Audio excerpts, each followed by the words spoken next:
J'ai arrêté de me sous-estimer professionnellement, mais aussi personnellement. Et en un mois, j'ai gagné plus qu'à mon ancien boulot. Et en gérant mon emploi du temps, je pouvais aller chercher ma fille à l'école et je gagne entre 3 000 et 4 000 euros par mois selon comment je m'organise et selon les périodes. Le convoyage, ça m'a permis, si je peux dire, de reprendre le volant de ma vie, au sens propre comme au sens figuré du coup.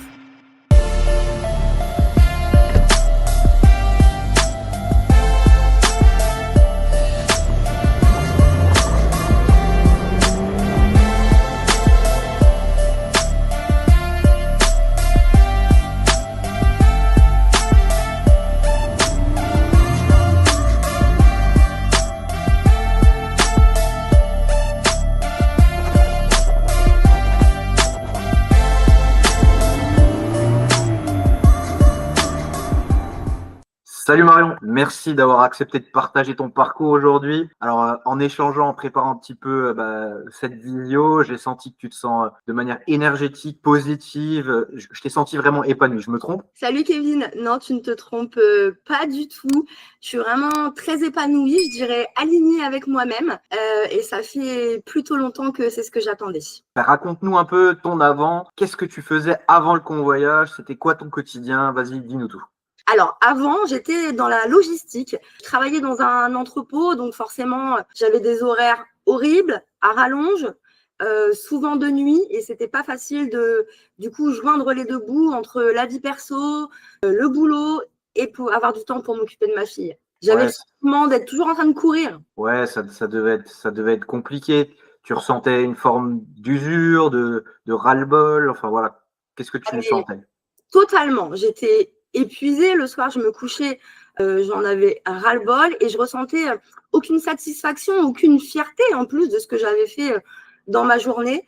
Je voyais les gens autour de moi qui étaient épanouis, qui avançaient. Et moi, j'avais cette impression d'avoir mis mes rêves entre parenthèses, quoi, de m'être oubliée dans tout ce parcours.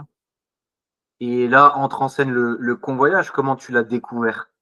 Alors, totalement par hasard, sur TikTok. Vraiment, je scrollais et là, je suis tombée sur une fille qui parlait de comment elle gagnait sa vie en convoyant des voitures.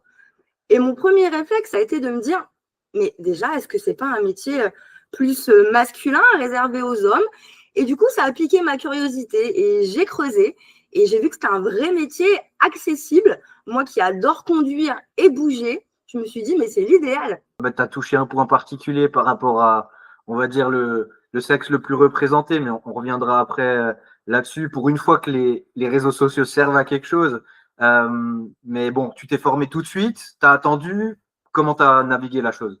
Alors, j'ai pas attendu, j'y connaissais rien et je voulais pas improviser, je voulais être pris au sérieux tout de suite. Et assez naturellement, j'ai rejoint la Road Mastery Academy, avec qui j'ai tout appris.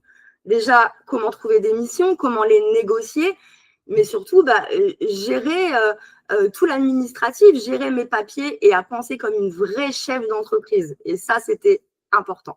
Ben, ça fait plaisir d'entendre ça. Et ta première mission, une fois que tu t'es formé, tu t'en souviens comment ça s'est passé? Je m'en souviens tout à fait. C'était une Clio, je crois, qui était à livrer de Lille à Clermont-Ferrand. C'était une voiture d'entreprise. J'étais super stressée. J'ai vérifié 1000 fois les papiers, le trajet. J'avais tellement peur d'oublier un détail. Mais finalement, ça s'est super bien passé. Le client m'a remercié et il m'a même recommandé à un de ses collègues. Et là, je me suis dit, mais bingo, c'est bon, tu vas y arriver, t'es capable. Ah ben, on dirait que tu as eu le déclic à ce moment-là.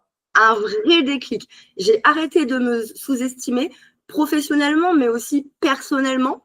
Et en un mois, j'ai gagné plus qu'à mon ancien boulot. Et en gérant mon emploi du temps, je pouvais aller chercher ma fille à l'école et je gagne entre 3 000 et 4 000 euros par mois selon comment je m'organise et selon les périodes. Ah ben ça, c'est génial, ça. Alors, tu as soulevé plusieurs points, mais parmi tous les points que tu as soulevés, que ce soit la rémunération, l'organisation du temps, qu'est-ce qui a en fait le plus changé dans ta vie? Vraiment la liberté. Avant, j'organisais ma vie en fonction des contraintes de mon travail, les horaires, le transport, la fatigue. Maintenant, j'organise mon travail en fonction de mes contraintes personnelles. Et ça, vraiment, ça change tout dans la vie. J'ai du temps avec ma fille, j'ai du temps pour me faire plaisir et j'ai repris confiance en moi. Vraiment, le convoyage, ça m'a prouvé que je pouvais changer de vie et réussir. Justement, je reviens sur le point que tu as soulevé avant. Tu pensais que c'était un peu réservé aux hommes. Est-ce que maintenant, grâce à ton parcours, à ton expérience, tu dirais que c'est un métier accessible aux femmes? Alors, je dirais que c'est totalement accessible. En plus, on est en 2025, hein, il faut casser les clichés. Donc, c'est vrai que c'est encore très masculin, mais petit à petit, et je vois que les clients apprécient d'avoir aussi affaire à une femme, parce qu'il faut dire qu'on est parfois plus organisé, on a plus le sens du détail ou de la communication, et ça plaît. Effectivement, c'est vrai qu'on a vu ça de par notre expérience aussi. Non, mais cool d'avoir ton témoignage par rapport à ça. Et maintenant, si tu devais parler vraiment seul à seul à une femme qui hésite à se lancer, tu lui dirais quoi? Je dirais que le changement de vie, on va pas lui amener chez elle sur un plateau et qu'elle a pas d'autorisation, pas d'accord à attendre. Donc, le convoyage, il faut qu'elle fonce. Si elle veut changer de vie, elle a tout ce qu'il faut pour y arriver. Magnifique, ça c'est un très beau résumé de ce qu'il faut faire, je pense, même quand on se lance. Alors là, tu t'adresses à une femme, mais de manière générale, je pense que ça s'applique un peu à tout le monde.